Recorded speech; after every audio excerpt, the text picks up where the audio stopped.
오늘은 우리가 추수감사주일입니다. 한 해 우리에게 베풀어 주신 그 하나님의 은혜를 생각하며 하나님의 은혜에 감사하는데 제가 하나 질문 드려볼게요. 어떠한 마음으로 지금 감사하세요? 또 어떻게 감사하세요? 자, 오늘 우리가 사실 이 본문을 가지고 몇 년 전에 우리가 똑같은 그 본문을 가지고 온전한 기쁨이란 말씀으로 나눴는데, 오늘은 이 본문을 조금 다른 각도에서 우리가 감사하는 마음, 어떠한 마음으로 감사하고 또 우리가 어떻게 감사하는지 그 관점에서 오늘 이 본문을 통해서 잠깐 은혜를 나누고자 합니다. 여러분, 우리가 일단 감사하는 마음, 그러니까 감사하는 이유가 있어요. 여러분, 감사하는 이유 왜 감사하시죠? 자, 우리가 사실 세상에서 가장 우리도 알게 모르게 일반적으로 감사하는 이유는요, 비교를 통해서 감사하는 경우가 참 많습니다.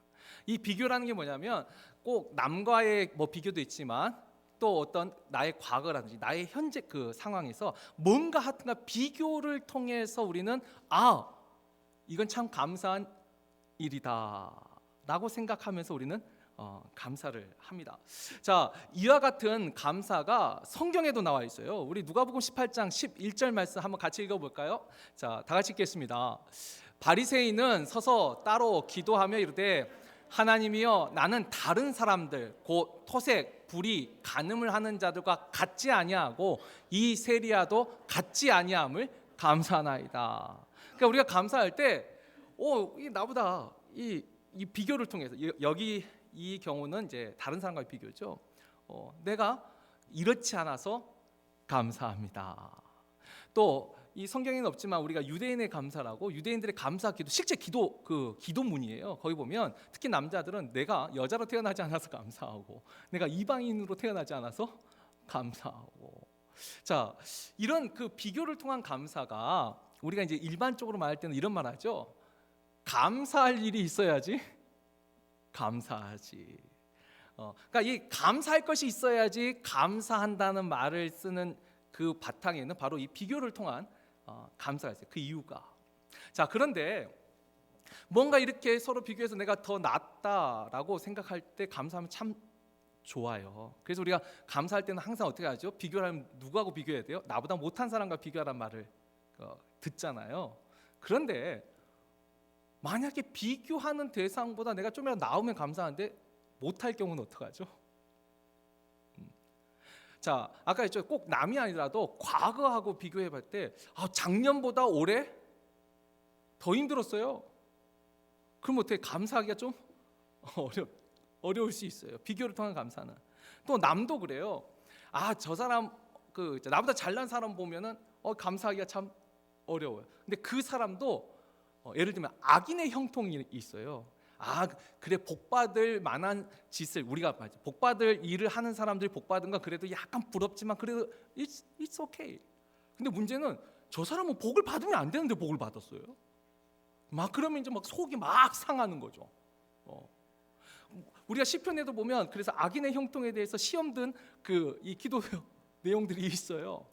자, 아무튼 이 비교를 통한 감사가 어찌 보면 세상에서 가장 일반적인 감사예요. 뭐가 됐든, 사람하고 비교를 하든 아니면 나의 과거나 어떤 대상과의 그 비교를 통해서 감사할 것이 있어야지 감사하는 거, 이게 이제 일반적인 비교. 그러나 이것은 감사하지 못할 함정들이 생각보다 많이 있다는 거예요. 자, 근데 이것보다 이제 세상에서도 인격적으로 좀 성숙한 사람들, 그러니까 세상에서도 그래도 좀 깨달음을 얻은 사람에도 세상에서도 이 정도를 가르쳐요. 근데 성경에도 가르치는 게 있는데, 그게 뭐냐면은 비교를 하지 않아요. 비교하지 않고 그냥 나의 현재, 지금 이 상황에서 그냥 감사하는 감사가 있어요. 이것을 우리가 다른 표현으로 하면 이건 자족하는 마음에서 나오는 감사가 있어요. 우리가 성경에서 찾아볼 수 있는 게 디모데전서 6장 6절에서 8절 말씀인데, 우리 한번 이거 같이 읽어보겠습니다. 읽습니다. 그러나 자족하는 마음이 있으면 경건은 그 이익이 되느니라. 우리가 세상에 아무것도 가지고 온 것이 없음에 또한 아무것도 가지고 가지 못하리니 우리가 먹을 것과 입을 것이 있은즉 족한 줄로 알 것이니라. 아멘.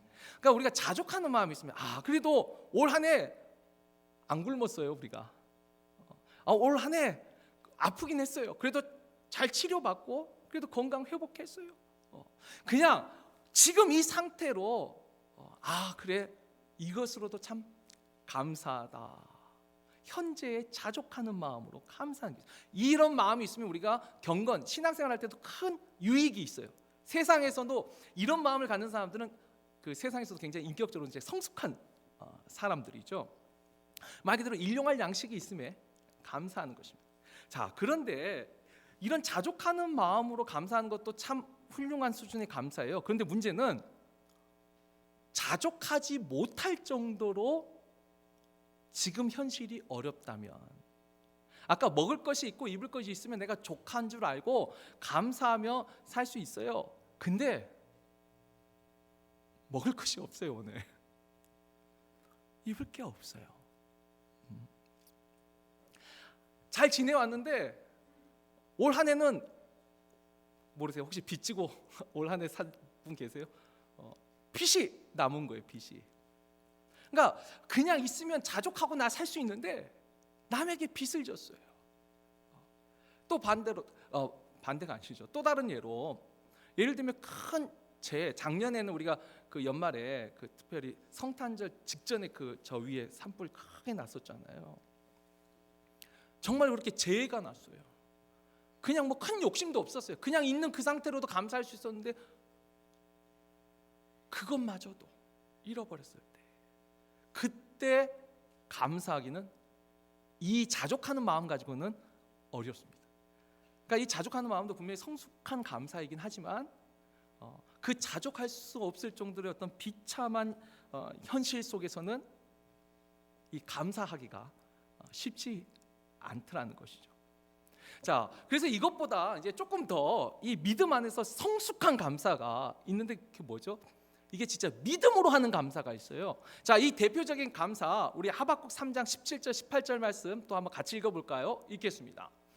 비록 무화과 나무가 무성하지 못하며 포도나무에 열매가 없으며 감람나무에 소출이 없으며 밭에 먹을 것이 없으며 우리의 양이 없으며 외양간에 소가 없을지라도 나는 여호와로 말미암아 즐거워하며 나의 구원의 하나님으로 말미암아 기뻐하리로다. 아멘. 아까 그래요. 비교를 통해서 꼭 사람 현재가 아니라 과거, 옛날에는 이랬는데, 옛날 이 사람은 이랬는데, 그러면서 우리는 감사하지 못할 때가 많아요. 이게 이제 가장 일반적인 거. 그래도 지금 힘들어도 이것으로도 그래도 하나님의 은혜야. 우리가 이렇게 오늘 모여서 예배드린 것도 이것만으로도 얼마나 은혜예요. 감사해요. 자, 근데 이것도 못할 때, 정말 외양간에 소도 없어요. 무화과 나무에 열매가 없어요. 한 해 지났는데 빚만 남았어요. 그럴 때 이제 믿음을 가진 사람은 그런 거 다 없는데도 어떻게 해요? 난 여호와로 말미암아 즐거워하며 내가 기뻐하리로다. 이게 이제 믿음으로 하는 감사. 뭐 예를 들면 이런 겁니다. 우리가 2차 세계대전에, 이건 참 유명한 이라임에서 실화죠. 실화. 이 동굴에 갇혀서 죽은 한 병사가 남긴 그 낙서의 글이 있었잖아요. 지금 이 안에는 빛이 없어요. There is no light. 여기는 아무런 빛이 없어요. 그러나 이 동굴 밖에 찬란한 태양이 있듯이 나는 하나님을 찬양합니다. 그러니까 믿음 있는 사람만, 그 동굴에 지금 동굴이 무너져서 갇혀서 죽어가고 있어요. 마실 물도 없어요. 먹을 물도 없어요. 빛도 없어요. 아무것도 없어요. 그냥 죽어가고 있어요. 그런데도 난 하나님을 찬양합니다. 감사합니다. 여러분, 그 말을 믿음 없으면 할 수가 없어요. 내가 왜 이 전쟁터에서 이 동굴 안에서 갇혀서 이렇게 죽어야 돼? 세상을 원망하고 나 좀 살려달라고 또 소리 지르고 그러다 지치다가 세상을 떠날 때, 그 병사는 하나님을 찬양하며 기도하면서 결국 우리가 이제 해피엔딩이 됐으면 좋겠지만 죽었어요. 근데 그의 마지막 글이 이게 진짜 믿음을 가진 사람의 모습이었다. 자, 이와 같은 믿음을 가지면 현실을 이제 극복하는 믿음을 가지고 감사하는 것입니다. 자, 그런데 우리가 또 반대로, 이것도 약간의 함정이 있어요. 현실을 극복하는 믿음일 수도 있는데 반대로 현실을 도피하는 믿음일 수도 있어요. 그래서 이제 그 똑같은 믿음을 보는데 예전에 이제 막스라는 사람이 쓰기를 이 종교는 민중의 아편이다라는 표현을 할 때, 그러니까 우리는 현실을 극복하는 믿음을 우리는 믿지 않습니까? 현실을 극복하는. 그러나 그 믿음 없이 볼 때는 그것은 극복하는 게 아니라 도피하는 것이다. 아편처럼 그냥 망각하는 것이 그렇게 보일 수도 있죠. 제가 특별히 이 신유 집회, 그러니까 병 고치는 집회를 잘하는 기도원, 예전에는 그 할렐루야 기도원이라고 뭐 2단 판명을 받긴 했지만 제가 또 거기 한번 가본 적이 있거든요. 제가 직접 봤을 때 그 속에 정말 자신이 이 세상의 의사들, 병원들 못 고친다는 그 질병을 가지고, 그러나 하나님 앞에 기도하면서 하나님이 고쳐질 것을 믿고 현실을 극복한 사람들이 분명히 있습니다. 그런데 거기 모인 사람이 다 그와 같은 믿음을 가졌을까요?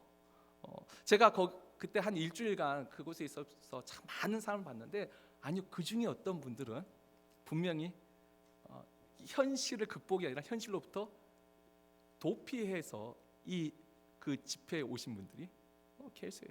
그리고 더군다나 이런 기도원에서는 그렇죠. 다 병이 나오면 얼마나 좋겠어요. 그러면 이제 대박 날 거예요. 근데 거기서도 병 낫지 않는 분들이 있어요. 근데 안 나온 사람들한테는 뭐라고 말하죠? 믿음이 부족해서. 그리고 믿음이 왜 부족하죠? 즉 거기에 나오는 거예요. 거기도 마찬가지. 믿음이 부족하고 믿음이 좋다는 걸 어떻게 알아요? 그래서 현실적인 감사를 하라는 거예요. 그래서 정말 거기에 보면 집 팔고 이런 분도 많아요. 근데 이게 현실을 극복하는 믿음이냐는 거예요. 오히려 현실을 도피하는 믿음일 수도 있더라는 거예요. 그건 오직 하나님만이 아시는 거예요. 그 믿음의 평가는 우리가 할 수는 없어요. 자, 그런데 분명 이와 같이 현실을 극복하는 믿음으로 하는 감사가 분명히 있습니다. 그런데 우리가 그 속에서도 그나마 우리 스스로가 어떤 가치 판단, 평가를 할 수 있는 믿음으로 하는 감사가 있는데, 그게 뭐냐면 말씀에 순종해서 하는 감사가 있습니다. 말씀에 순종해서 하는, 나는 그냥 믿는다고요. 나는 믿어서 감사한다. 그거 말고 진짜 하나님이 말씀하신 그 말씀에 순종하는 감사가 있어요. 순종하는 감사. 이건 뭐냐면 그죠? 나의 믿음과 감사를 실천하는 거예요. 드러내는 거죠. 순종이니까, 감사니까. 자, 대표적인 거 우리가 한 구절 너무 잘 아는 말씀인데 또 같이 읽어볼까요? 데살로니전서 5장 18절 말씀입니다. 읽습니다. 범사에 감사하라. 이것이 그리스도 예수 안에서 너희를 향하신 하나님의 뜻이니라. 아멘. 이거 우리가 너무 잘 아는 말씀이에요. 범사에가 뭐죠? 아까 했죠. 비교를 통해서 감사할 것이 있어야 감사하는 건가요? 또 자족할 때만 감사하는 건가요? 범사는 뭐죠? 비교했는데도 기가 막혀요. 현재 자족할 수도 없어요. 그런데도 하나님이 감사하라라고 했으니까 감사하는 거, 이 말씀에 순종하는 감사가 있어요. 그리고 이 구약에서는 특별히 말씀에 순종하는 감사가, 이 절기 감사가 말씀에 순종하는 감사예요. 우리가 평상시에 늘 하나님께 감사하죠. 말로도 감사합니다. 아까 이제 어떻게 감사하냐 할 때 우리가 늘 감사합니다 말로 하잖아요. 말도 안 하는 사람도 있지만 그래도 말로 하잖아요. 그런데 하나님이 말씀하실 때 일단 절기 감사는 분명하게 하나님이 말씀해 주셨어요. 어떻게 감사를 해야 하는지. 물론 이 부분도, 이 말씀에 순종하는 이 감사도 어떤 사람은 외식행위, 그러니까 바리새인들과 서기관처럼 그걸 통해서 자신의 의를 드러내는 외식행위가 있어요. 위선적인 감사가 있어요. 형식적인 감사도 분명히 있어요. 그리고 절개 감사니까 딱 그때만 이벤트성으로 감사하는 거. 근데 그 평가는 하나님만이 아시는 거고, 그러나 적어도 우리가 믿음으로 우리 스스로 생각할 때 나는 말씀에 순종해서 감사하겠다 하면서 그 주님이 말씀하신 대로 감사하는 사람들은 적어도 하나님이 그 믿음을 알아주시겠죠. 자, 오늘 우리가 이제 읽었던 본문, 그 본문 속에서 바로 이 말씀에 순종하는 감사에 대해서 우리가 한번 이제 다시 한번 이 본문을 좀 봤으면 좋겠습니다.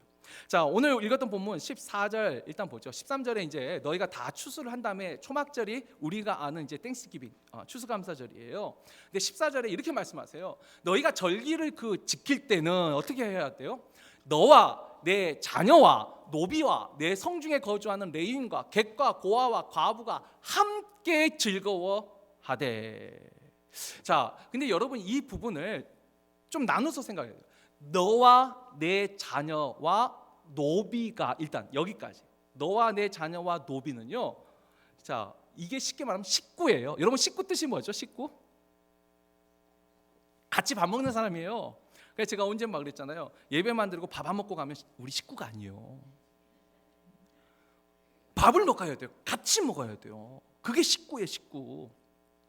적어도 내 자녀와 가족과 노비까지 적어도 한 식구들이 즐거워해야 돼요.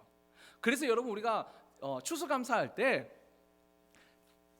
여러분 가족이 즐거워야 하셔야 돼요.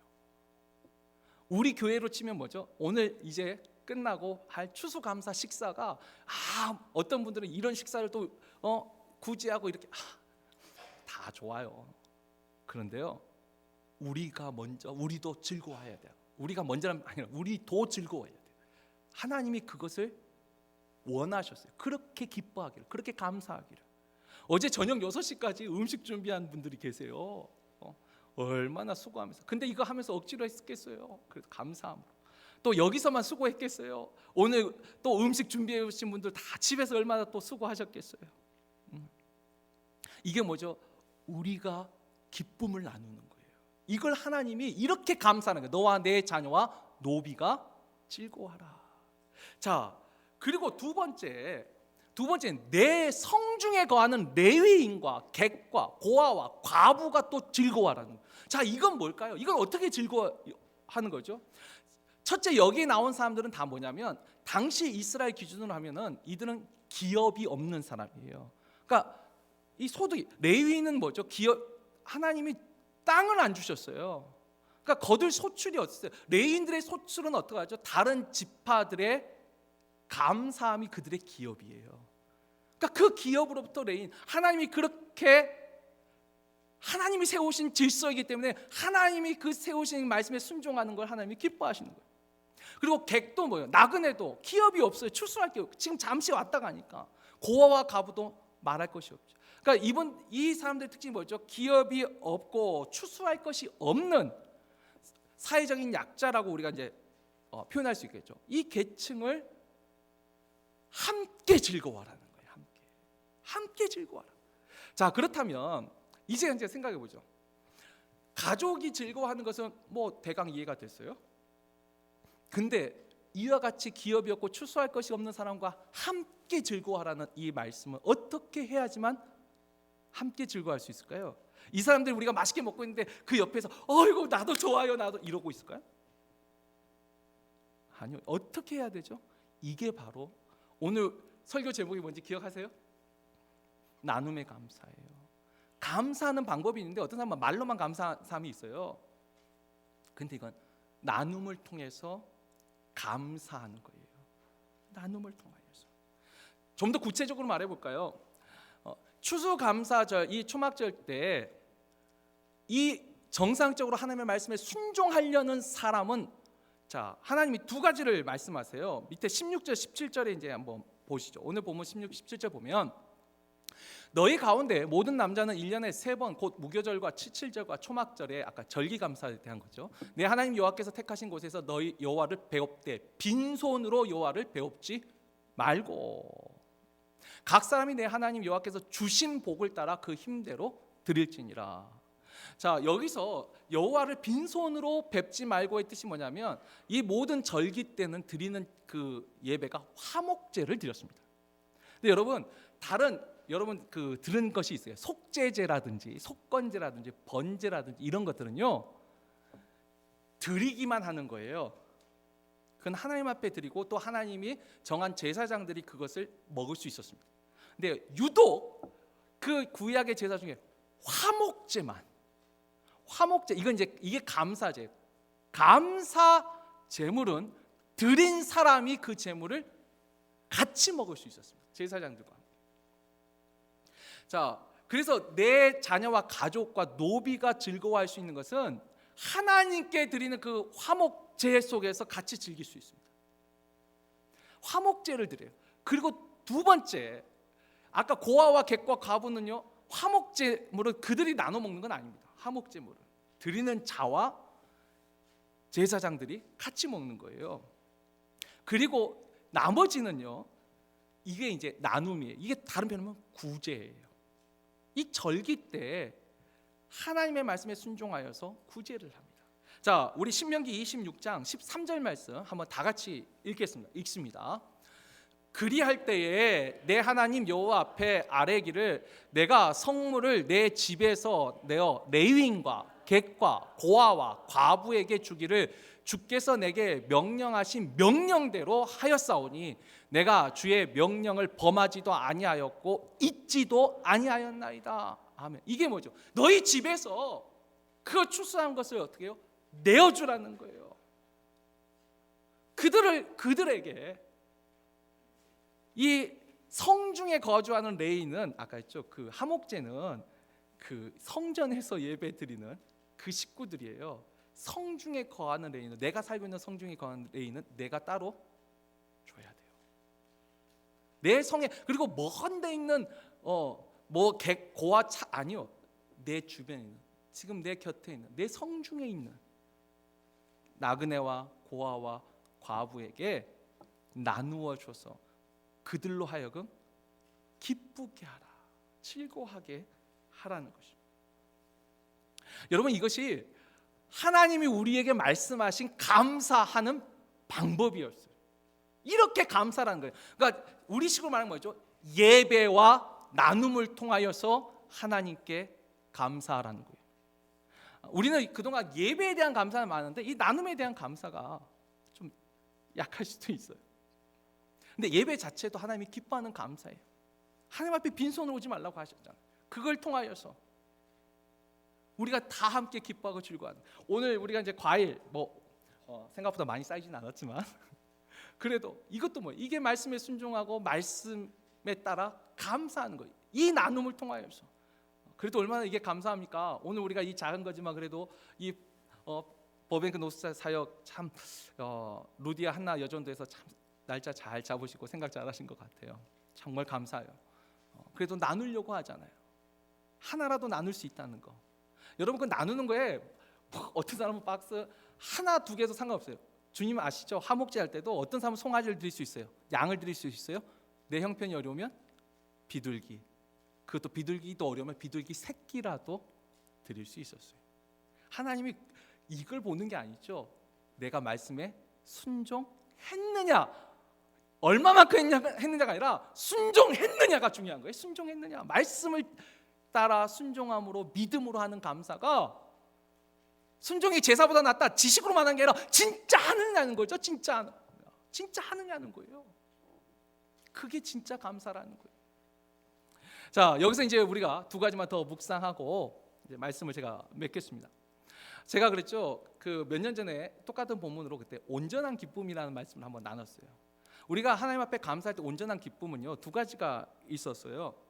오늘 그 15절 그 하반절과 그 다음에 그 17절에도 나와 있는데, 일단은 17절에 보면은 하나님이 나에게 주신 복은 뭐죠? 받은 복이에요. 이미 받은 복이에요. 우리는 아까 이제 그런 복이 있을 때 감사해요. 근데 이건 일반적으로 할 수 있는 감사. 아까 이제 자족하는 감사도 좋아요. 그리고 내가 남들도 보고 내가 생각할 때도 주신 복이 없는 것 같은데도 내가 믿음으로 무화과 나무 열매가 없어도 밭에 소출이 없어도 감사하는 거, 이거 정말 훌륭한 감사예요. 근데 아직도 온전한 감사는 아니에요. 그 다음 온전한 감사는 뭐죠? 15절 하반절 것처럼 여호와께서 앞으로 너와 내 소출과 내 손으로 행한 모든 일에 복을 주실 것이니, 주실 복에 감사하는 것이 있어요. 주실 복. 이건 미완료 시제예요. 아직 받지 않은 거예요. 근데 하나님이, 그러니까 우리가 지금 추수감사절에 올 한 해 베풀어 주신 은혜 감사해요. 그러나 내년에도, 내년뿐만 아니라 주님 앞에 가는 그날까지도 주실 그 은혜에 감사하는 것이 온전한 감사예요. 그런데 주실 복에 대한 감사는 어떻게 하는 거예요? 하나님이 왜 우리에게 복을 주시죠? 물론 하나님 우리를 사랑하시니까 그게 이제 가장 기본이죠. 그런데 성경은 그렇죠. 이게 다 기본이라면 말씀에 순종한 사람들이 주실 복을 기대하고 소망할 수 있는 것입니다. 지금 내가 아까 했죠. 자족도 안 되고 여러 가지 어려워요. 그러나 말씀에 내가 순종해서 정말 말씀에 순종해서 그렇죠. 뭐 감 2개든 저희 집도 이것저것 조금씩 했지만 어쨌든 어떻게 해요? 말씀에 순종하는 거. 그 말씀에 순종했을 적에 하나님이 어떻게 하죠? 주실 복을 감사할 수 있는 거예요. 그걸 믿을 수 있는 거죠. 하나님이 우리에게 주시는 복은요, 그죠? 믿음으로 또 무엇보다도 말씀에 순종할 때 하나님이 우리에게 복을 주시는 것입니다. 여러분, 하나님이 주신 은혜를 아는 사람은, 하나님으로부터 복을 못 받은 사람은 이 말이 잘 이해가 안 될 거예요. 그러나 하나님으로부터 은혜를 받아본 사람은 이 의미를 알 겁니다. 하나님은 우리에게 많은 걸 요구하지 않아요. 그러나 세상에서 뭐 하냐는 말, 그죠? 복 받을 일을 해야지 복을 받는다. 이거 세상인데 저는 어느 정도 신앙에서 맞다고 생각해요. 하나님이 우리에게 주신 일반적인 계시가 있어요. 악인에게도 해를 비치듯이 다 주시는 일반적인 은총이 있지만 그 가운데 정말 하나님 앞에 믿음으로 드리는 사람들이 하나님의 또한 특별한 사랑을 얻더라는 것입니다. 이스라엘의 모든 과부가 다 하나님의 은혜를 받은 게 아니라 사르밧의 한 과부가 하나님의 은혜를 받았듯이 늘 하나님의 말씀에 순종할 수 있는 믿음을 가진 사람, 하나님께서 은혜와 복을 주실 줄 믿으시기를 주의 이름으로 축원합니다.